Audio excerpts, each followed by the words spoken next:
Hello pagers, and welcome back to another video. Today is going to be a very exciting day because we are now setting up the first spread of 2022. How exciting. I'm actually really excited about the spread, not only because it's the first spread of 2022, but also because I have some very interesting ideas on what I want to do with the spread. It does have a lot to do with these little wintry, foresty post-it notes. So I will be making these little windows using these post-it notes and some vellum. I will get into exactly how I'll do that later on in this video. But on a side note, I truly never know what to do with pretty post-it notes. There are so many beautiful pretty post-it notes out there that you can buy, and I never really understand, like, how can people use such a pretty post-it note like as a normal post-it note, like something you just write on and just crumple and throw away. Like, my stationary heart would just break inside my chest. Like, I could never. But yeah, I'm glad that I found some use for them, because normally I never buy these decorative post-it notes because I never really have a purpose for them. Here I'm just taking the post-it note and gluing on some vellum on top of it. So this vellum is just this transparent like sheet that you can get, and I've got so many vellum sheets in so many subscription boxes, like stationery subscription boxes that I have, and I never really got a use to use them. I always wanted to use them, but I just didn't know how at this point. But I really like how the vellum looks on this like misty post-it note. It looks even more foggy and misty and magical, and I just love that effect that we're getting on this window. So I definitely will be doing this again with different types of post-it notes, but I just really liked how it just tied in with this wintry theme. I really wanted to do a wintry theme in January, and I'm sorry this video is so late, but I was actually waiting on this custom journal kit that was wintry themed, but unfortunately that got a little bit delayed, and I won't be getting that kit until mid-January. So I just decided to just quit waiting and just film this video already. And I think it worked out anyway, because now, even though I don't have all the supplies that I wanted, this is like a lot more simple and a lot more doable for a lot of other viewers, because maybe you don't have access to a custom journal kit that you bought on Instagram. But yeah, here we just have some very simple materials. We just have some navy blue cardstock, which I'm using here as the borders, and I'm using my white jelly roll, of course, for some little doodles on the cardstock. This is something that I do all the time. So I'm just drawing out some snowflakes in different sizes and these little circles to fill in the blanks between the snowflakes. And here I'm just using a monthly banner. I actually have that monthly banner from a different spread, which I just ended up not using, and I'm just drawing out January on this brown paper. You will actually see me debate so much on what washi tapes I want to use on my January spread. I actually end up changing it like 3 times throughout this entire process of me deciding what washi tapes I want to use on this cover page. But yeah, it is fun to see.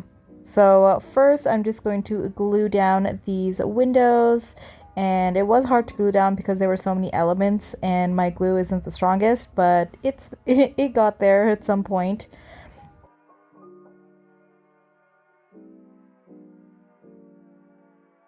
And here we're just using this moon stamp, which I've been using this entire time. I've been using this a lot last year in 2021. It's been one of my best purchases. But yes, here is me changing up the washi tape again, and I actually don't even end up keeping this Christmassy washi tape. I ended up changing it to just a normal black grid. But in the corner, I'm just gluing down some normal script washi tape, which I've had. This is also a really good purchase. I've been using this a lot in a lot of spreads. It's just something that just seamlessly goes in with a lot of spreads that I do. So I'm really glad I bought that. But yes, here I'm just going to take my alphabet stamps and just stamp out the word stats. Now that I'm looking at the spread, I do use a lot of staples. Let me know down below if you want me to do like a stationary staple type of video. That would be really fun.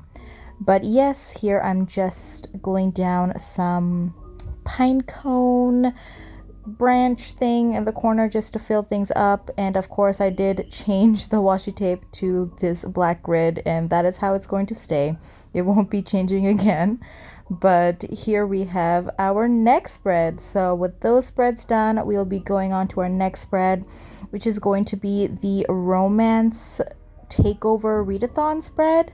So the Romance Takeover Readathon was created by Jen from the Book Refuge, and we have a lot of beautiful hosts hosting this time. We have Crystal from Crystal Books Life. We have Riley from Riley Marie, and we also have Bree from In Love with Words. I'm so sorry if I missed any hosts, but I will link them all down below. I'll also be linking all the announcement videos, and you can check out Jen's Instagram. She has all of the prompts and things over there, and a lot of these really cute templates that you can use for your TBRs and stuff like that. It's also a create your own bingo board type of readathon, so this spread will also have a bingo board. So I'm just creating a similar theme from the last spread. So we're just going to use the cardstock, and we're going to draw out some snowflakes to tie everything together. We're also going to use this little snowy mountainscape washi tape here on the bottom and the top. And then we are going to draw out our titles with some black cardstock and my jelly roll. Here I'm just writing down the words romance and takeover. For the Romance Takeover Readathon, I'm just going to draw out a square box around it and just cut it out and stick it down. I'm actually really excited about this readathon. I will not be participating in any other readathons this month, just considering how incredibly slumpy I have been this last few months. I've read one book in December, one freaking book. It was absolutely just awful. This reading slump was just awful, but I am slowly crawling my way out, so I'm excited for this readathon. So I'm just posting down this bingo board that I have where I'll write down all the prompts. I actually forget to take my white jelly roll and write the prompts, so you won't see the prompts here on this spread, but again, the links will be down below for the readathon. And here I'm just stamping out the to be read page, and that is it for that spread. Here we're going to go on to the last spread of this video. So here we have our January books read and January to be read. Normally, if you have watched my previous videos, I do these in 2 separate spreads. But again, considering how incredibly slumpy this last few months have been of 2021, I know that I won't be able to fill in an entire 2-page spread of the books I read. I just won't be reading that many books, and that's okay. So I don't want to waste space and stuff like that. So I just decided to put the to be read and books read spreads in one, and just use the black cardstock in a little different way and just do kind of like a sideways title. We'll see how this works out. I'm not really sure how I feel about this, but I like the way it looks. So here we have our final flip through, and oh my gosh, I'm so excited. I absolutely love this cover page. I think it's my favorite, of course, out of all of them, but you let me know what you like. And thank you again for 400 subscribers. You guys are absolutely amazing. Thank you so much. You guys made my year. And for all of you who aren't subscribed, please consider doing so if you want to see more videos like this. I love you guys, and goodbye.